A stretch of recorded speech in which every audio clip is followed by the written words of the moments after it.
खबर महाराष्ट्र से, जहां के सिंधुदुर्ग में छत्रपति शिवाजी महाराज की प्रतिमा ढह गई। इस प्रतिमा का पिछले साल प्रधानमंत्री ने अनावरण किया था।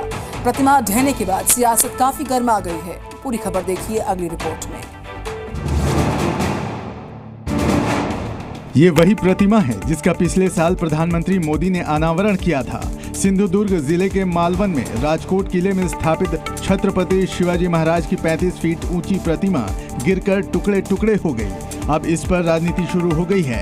एक्स पर कांग्रेस ने पोस्ट किया, बीजेपी सरकार में भ्रष्टाचार चरम पर है। नरेंद्र मोदी ने 4 दिसंबर 2023 को महाराष्ट्र के राजकोट में छत्रपति शिवाजी महाराज की प्रतिमा का अनावरण किया। अब करीब 8 महीने बाद छत्रपति शिवाजी महाराज की प्रतिमा ढह गई। हालात ये हैं कि भ्रष्टाचार के मामले में महापुरुषों को भी नहीं बख्शा जा रहा है। कांग्रेस के हमले के बाद सूबे के सीएम एकनाथ शिंदे ने भी एक्स पर पोस्ट किया, हमारी भावनाएं शिवाजी महाराज से जुड़ी हुई हैं, हम उन्हें भगवान की तरह पूजते हैं। तेज हवा के कारण प्रतिमा ढह गई, ये दुर्भाग्य की बात है। हमारे मंत्री वहां गए हैं और स्थिति का निरीक्षण कर रहे हैं। हालांकि इस बात की पुष्टि नहीं हो सकी है कि प्रतिमा ढहने की असल वजह क्या है। जम्मू कश्मीर में गठबंधन के तहत नेशनल कॉन्फ्रेंस और कांग्रेस में सीट शेयरिंग पर सहमति भी बन गई और इसकी घोषणा सोमवार शाम को कर दी गई। जम्मू कश्मीर में होने वाले विधानसभा चुनाव के लिए हलचल तेज है और सभी पार्टियां जोर शोर से तैयारियां कर रही हैं। जम्मू कश्मीर में नेशनल कॉन्फ्रेंस और कांग्रेस मिलकर विधानसभा चुनाव लड़ने जा रही है। गठबंधन के तहत दोनों पार्टियों में सीट शेयरिंग पर सहमति भी बन गई है। दोनों पार्टियां 85 सीटों पर अपने अपने उम्मीदवार उतारेंगी। सीटों पर बने फॉर्मूले के मुताबिक national conference 51, Congress 32, friendly fight 6, CPM 1, panthers party 1। Jammu Kashmir में 10 साल बाद विधानसभा चुनाव होने जा रहे हैं। 370 खत्म कर दिए जाने के बाद जम्मू कश्मीर को केंद्र शासित क्षेत्र बना दिया गया था। इसके बाद पहली बार चुनाव होने जा रहे हैं। चुनाव 3 फेजों में होंगे। राज्य की 90 विधानसभा सीटों के लिए 8 सितंबर, 25 सितंबर और 1 अक्टूबर को मतदाता अपने मत का इस्तेमाल करेंगे। वहीं 4 अक्टूबर को चुनाव के परिणाम घोषित किए जाएंगे।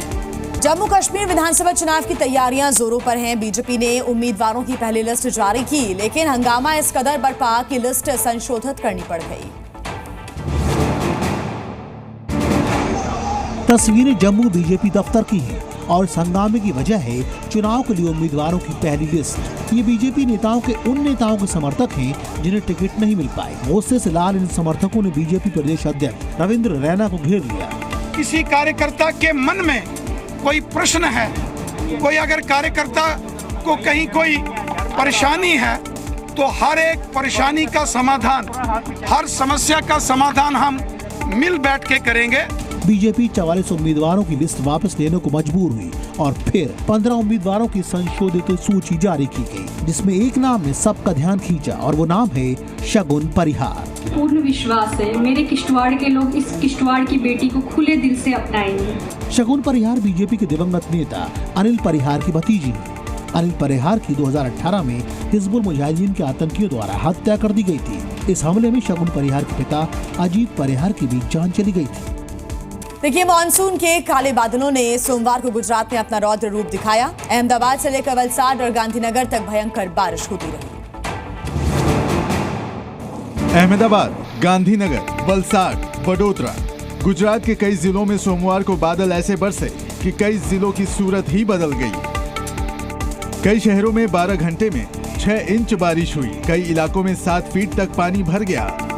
कुछ इलाकों में नाव चलने लगी तो कुछ इलाकों में NDRF को मोर्चा संभालना पड़ा। अहमदाबाद में भारी बारिश के बाद लोगों का सड़क पर चलना मुश्किल हो गया, क्योंकि इतनी बारिश के बाद सड़क वैसे भी नजर नहीं आ रही थी।